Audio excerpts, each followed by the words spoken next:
Hello and welcome to income tax Gurukul. हम depreciation के बारे में पढ़ रहे हैं और टर्मिनल डेप्रिसिएशन के बारे में ना पढ़े ऐसा हो ही नहीं सकता। टर्मिनल डेप्रिसिएशन बहुत ही इंटरेस्टिंग सब्जेक्ट है, इंटरेस्टिंग टॉपिक होने वाला है। देखो, एक एक एग्जांपल लेके चलते हैं। जैसे मान लो कि आपके पास एक मशीन थी और वो मशीन की वैल्यू थी कितनी बेटा? मान लो कि आपने 10 लाख की मशीन खरीदी, ठीक है। उसके ऊपर 10% का आपको मिल रहा है डेप्रिसिएशन। ये मशीन खरीदी 2019-20 में, तो पुट टू यूज उसका मोर देन 180 डेज था। तो उसके अंदर अगर उसके ऊपर एट द रेट 10% डेप्रिसिएशन हम मान लेते हैं, 10% ले गया, तो डेप्रिसिएशन मिलने के बाद इसकी WDV 9 लाख हो जाएगी, ठीक है। फिर अगले साल के अंदर 21-22 के अंदर फिर 10% का मिलेगा, तो फिर ये कितना हो जाएगा बेटा? 8.1 लाख WDV हो जाएगा। ठीक है सर, समझ में आ गया। अब यहाँ पे इस साल के अंदर आपने क्या किया, ये मशीन डिस्ट्रॉय हो गई, मशीन खराब हो गई, मशीन ए थी, ये डिस्ट्रॉय हो गई। तो अब क्या करोगे? अब डिस्ट्रॉय हो गया तो कुछ इंश्योरेंस आपका इंश्योरेंस का रखा तो इंश्योरेंस मिलेगा, या फिर आप कबाड़ी को देके तो कुछ स्क्रैप वैल्यू मिलेगी। और वो स्क्रैप वैल्यू मिल गई, मान लो कि 6 लाख में वो स्क्रैप वैल्यू मिल गई। तो देखा जाए WDV कितना था? 8.1 लाख, और 6 लाख की स्क्रैप वैल्यू मिली। तो बाकी का कितना नुकसान हो गया? 2.1 लाख का नुकसान हो गया। तो इस 2.1 लाख के नुकसान को गवर्नमेंट ने बोला कि कोई नहीं, हम आपका उसको एक टर्मिनल डेप्रिसिएशन देंगे। जो 2.1 लाख वैल्यू आई है, इसको बोलते हैं बेटा टर्मिनल डेप्रिसिएशन, ठीक है। टर्मिनल डेप्रिसिएशन किसको बोलेंगे? जो 2.1 लाख की जो वैल्यू आई है उसको बोलेंगे टर्मिनल डेप्रिसिएशन। चलो ठीक है सर, समझ में आ गया। अब मुझे एक बात बताइए, इंटरेस्टिंग सी बात है। ये जो 6.6 लाख में बिकने की बजाय ये बिक गया कितने में? 10 लाख में, 10 लाख में बिक गया ये मशीन। तो यहाँ पे देखा जाए तो क्या हो गया भाई, ये जो टर्मिनल डेप्रिसिएशन था ये 8.1 लाख था, यहां से कितना हो गया? 1.9 लाख का। देखा जाए तो उसकी वैल्यू 8.1 लाख की थी, लेकिन वो मशीन बिक गई 10 लाख की। तो 1.9 लाख का हो गया बैलेंसिंग चार्ज। जो 2.1 लाख इसको टर्मिनल डेप्रिसिएशन बोलते हैं, तो 1.1 लाख है, 9 लाख है, उसको बोलेंगे बैलेंसिंग चार्ज। और वो टैक्सेबल रहेगा अंडर PGBP। अब एक सिचुएशन और है, ये जो अमाउंट है 8.1 लाख की बिकने की बजाय 10 लाख की बिकने की बजाय कितने की बिक गई बेटा? चलो यहां से थोड़ा समझ लो। ये बिक गई कितनी? 11 लाख की। अभी यहाँ पे देखो आप, यहाँ पे देखो 8.1 लाख है, तो उसमें से 1.9 लाख तो क्या रहेगा? 1.9 लाख तो क्या रहेगा? Balancing charge. बाकी का 1 लाख ज्यादा है, और ओरिजिनल कॉस्ट कितनी थी? 10 लाख। तो 1 लाख क्या रहेगा बेटा? Capital gain, that is short term capital gain. तो यहाँ पे आपको जो 1.9 लाख की वैल्यू आएगी वो तो भरनी पड़ेगी PGBP हेड के अंदर टैक्स। और ये जो यहाँ पे 1 लाख की वैल्यू आई है, 11 लाख की तो टोटल सेल हुई है, और 10 लाख से ऊपर है तो 1 लाख होगा शॉर्ट टर्म कैपिटल गेन, और यहाँ पे आपको टैक्स पे करना पड़ेगा शॉर्ट टर्म कैपिटल गेन में। तो वही चीजें टर्मिनल डेप्रिसिएशन को फर्स्ट पढ़ते हुए एक एग्जाम्पल के थ्रू आपको फिर से बताने वाला हूँ, ठीक है। In case of power concern, ये बात आप ध्यान रखो, सिर्फ ये किसको मिलता है टर्मिनल डेप्रिसिएशन? पावर कंसर्न के केस में, बाकी किसी की केस में नहीं मिलता। ठीक है सर, समझ में आ गया।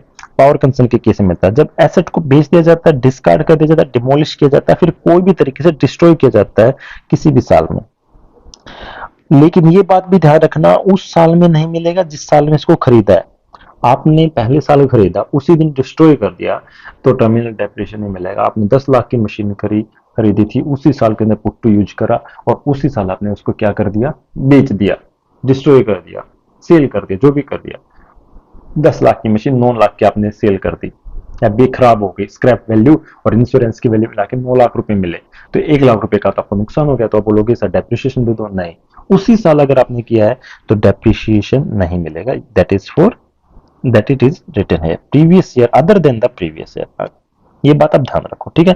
the depreciation amount will be the amount money payable in respect of such building, machinery, plant or furniture together with the amount of scrap value amount add करनी है। if any shortfall of WDV ठीक है, available only if deficiency is actually written down the books of SSC. अगर उसकी जो deficiency जो कम amount I है उसको उसकी बुक्स में राइट डाउन कर दिया गया है। तो अब हम एक एग्जांपल, तो यहाँ पे लिखा हुआ है, ये आप एग्जांपल खुद पढ़ो, मैं आपको एक सम कराता हूँ, उससे ना पूरा आपको समझ में आ जाएगा। सम के लिए मैंने पहले ही ऑलरेडी यहाँ पे क्वेश्चन निकाल के रखा हुआ है, तो आप एक बार पढ़ो इसको। देखो, कोई पावर प्रोजेक्ट है, जैसे पावर जनरेटिंग यूनिट है, उन क्या हो गया, 1 अप्रैल 2010 it purchased a plant of worth 50 lakh, एक प्लांट खरीदा 50 लाख का, eligible for depreciation at the rate of 50% पे उसको डेप्रिसिएशन मिलेगा, और एसएलएम तरीके से मिलेगा, क्योंकि पावर प्लांट है तो उसमें एसएलएम तरीका भी मिल सकता है, कोई दिक्कत नहीं है।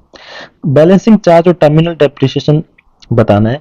प्लांट को सेल कर दिया 21/4/2012 को, तो 3 कंडीशन दी हुई है, 33 लाख का सेल करे तो क्या होगा, 47 लाख का सेल करे तो क्या होगा, और 55 लाख का सेल करे तो क्या होगा। तो सबसे पहले हमें डेप्रिसिएशन के अमाउंट कैलकुलेट कर लेने हैं।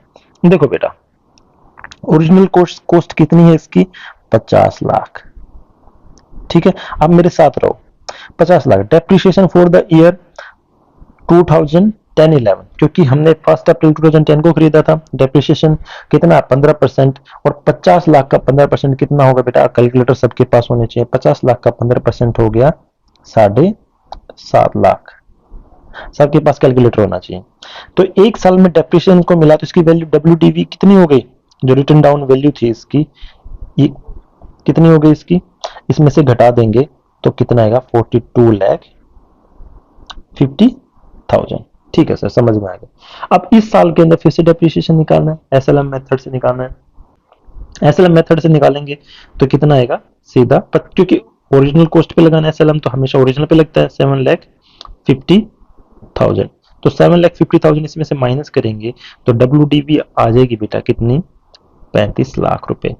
मतलब जिस साल आपने इस एसेट को डिस्ट्रॉय किया या सेल किया इसको, तो उस टाइम पे इसकी WDV थी तो 35 लाख। तो WDV एज ऑन, तो WDV हमने कितनी कैलकुलेट करी थी, 35 लाख। तो यहाँ पे हम लिख देंगे 1 अप्रैल को कितना है, 35 लाख, ठीक है। 35 लाख के बाद अब तीनों केसों को एक साथ लेके कर रहे, तो बी की भी कितनी है, 35 लाख ही है बेटा, और सी की कितनी है, सी की भी कितनी है, 35 लाख, ठीक है। अब सेल प्रोसीड कितने कितने की बिकी, पहले केस में तो कितने की बिकी बेटा, 33 लाख की मशीन प्लांट, हम लिख लेते हैं 33 लाख का प्लांट बिका। दूसरे में कितना, 47 लाख का प्लांट बिका। चौथे में कितना, 55 लाख का प्लांट बिका, ठीक है। अब मुझे बैलेंस बताइए कितना, यहां पे तो बचा 2 लाख रुपए, ठीक है। यहां पे कितना बैलेंस है, यहां पे माइनस के 12 लाख रुपए, और यहां पे माइनस का कितना है, माइनस के 20 लाख रुपए, ठीक है। अब मुझे एक बात बताइए, WDV कितना था, 35 लाख, इतने की बची थी, 33 लाख में बेचे तो 2 लाख का नुकसान हो गया। यहाँ पे कितना था, 35 लाख, कितने की बेच दी, 47 लाख की, तो 2 लाख 12 लाख का क्या हो गया, 35 लाख की हमारी मशीन बची थी, 47 लाख की बेच दी, तो 12 लाख का क्या होगा, ये नेगेटिव में, इसका मतलब ये नहीं कि नुकसान, ये फायदा हो गया हमें। यहाँ पे 35 लाख की थी, 55 लाख की बेच दी, तो 20 लाख का क्या होगा, फायदा हो गया हमें। तो अगर टर्मिनल डेप्रिसिएशन की बात करें, तो टर्मिनल डेप्रिसिएशन मैंने बताया था, कोई भी नई मशीन है अगर उसको विद इन द ईयर जिसमें पुट टू यूज किया उस साल को छोड़ के बाकी साल में अगर उसको आप सेल करते हो या फिर डिस्ट्रॉय करते हो, जो भी आपको मिलता है, जो भी अमाउंट आपकी सेल प्रोसीड मिलती है, तो उसका जो भी जितना भी नुकसान होएगा वो बेटा यहाँ पे आ जाएगा। तो इसकी वैल्यू आ जाएगी कितनी, 2 लाख रुपए टर्मिनल डेप्रिसिएशन। टर्मिनल डेप्रिसिएशन तो 2 लाख रुपए आ गया। यहाँ पे टर्मिनल डेप्रिसिएशन है क्या, यहाँ पे टर्मिनल डेप्रिसिएशन है क्या, नहीं, यहाँ पे तो बिकी ज्यादा से तो टर्मिनल डेप्रिसिएशन देने की तो जरूरत ही नहीं। टर्मिनल डेप्रिसिएशन तो तब देते हैं जब वो लॉस में हो, तो लॉस में नहीं है, तो यहाँ पे टर्मिनल डेप्रिसिएशन कितना है बेटा, नील, ठीक है। बैलेंसिंग चार्ज, यहाँ पे तो बैलेंसिंग चार्ज कुछ भी नहीं है, बैलेंसिंग चार्ज कितना, नील ही है, क्योंकि बैलेंसिंग चार्ज तो जब आता है जब आपकी WDV से ज्यादा पे सेल हुई है। तो यहाँ पे तो WDV से ज्यादा पे सेल हुई है, और कितने ज्यादा पे सेल हुई है, 12 लाख पे, तो यहाँ पे बैलेंसिंग चार्ज कितना आ जाएगा बेटा, 12 लाख रुपए, ठीक है। चलो यहाँ पे बैलेंसिंग चार्ज कितना आ जाएगा, 20 लाख रुपए। लेकिन मैंने आपको बोला था कि बैलेंसिंग चार्ज में आपको क्या देना पड़ेगा, पीजीबीपी के अंदर टैक्सेबल होगा। लेकिन आप ध्यान रखना, एक चीज और बताने वाला हूं अभी मैं। शॉर्ट टर्म कैपिटल गेन, यहाँ पे तो गेन हुआ ही नहीं, लॉस हुआ है तो 2 लाख का सरकार ने खुद डेप्रिसिएशन क्लेम करने को बोला है। यहाँ पे गेन हुआ है, लेकिन डब्ल्यू पे गेन हुआ है, लेकिन जितना का एसेट खरीदा उससे तो ज्यादा पे तो हुआ नहीं। तो यहाँ पे ये कितना रहेगा बेटा, gain, short term capital gain इस केस में भी नहीं आएगा।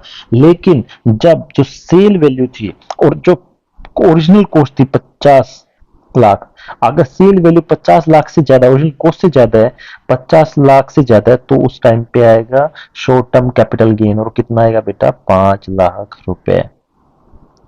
सेक्शन 50 के अंदर आता है 5 लाख रुपए। तो यहाँ पे बैलेंसिंग चार्ज कितना चार्जेबल है, पूरा का पूरा 12 लाख। यहाँ पे कितना चार्जिंग है बैलेंसिंग चार्ज, 15 लाख रुपए चार्जिंग रहेगा पीजीबीपी में, और 5 लाख रुपए चार्ज रहेगा शॉर्ट टर्म कैपिटल गेन, और ये पीजीबीपी। और यहाँ पे तो 2 लाख क्या है, ये तो डेप्रिसिएशन है, तो ये लॉस है डेप्रिसिएशन का। होप करता हूँ आपको balancing charge, short term capital gain और टर्मिनल डेप्रिसिएशन का जो डिफरेंस है वो समझ में आ गया होगा। आपको इजीली एक प्रैक्टिकल लाइव एग्जांपल देके मैंने आपको बताया, आपको कैलकुलेट करना सिखाया कि कैसे आप कैलकुलेट कर सकते हो और कैसे आप लॉजिकली सोच के एक आंसर को विदाउट क्रैम करे रटे आप सोल्व कर सकते हो। अगर आपको ये समझ में आया तो प्लीज आप चैनल को सब्सक्राइब करना मत भूलिए, और प्रेस द बेल आइकन। आपको अच्छा लगा तो लाइक करिए। अपना ध्यान रखिए, पढ़ते रहिए।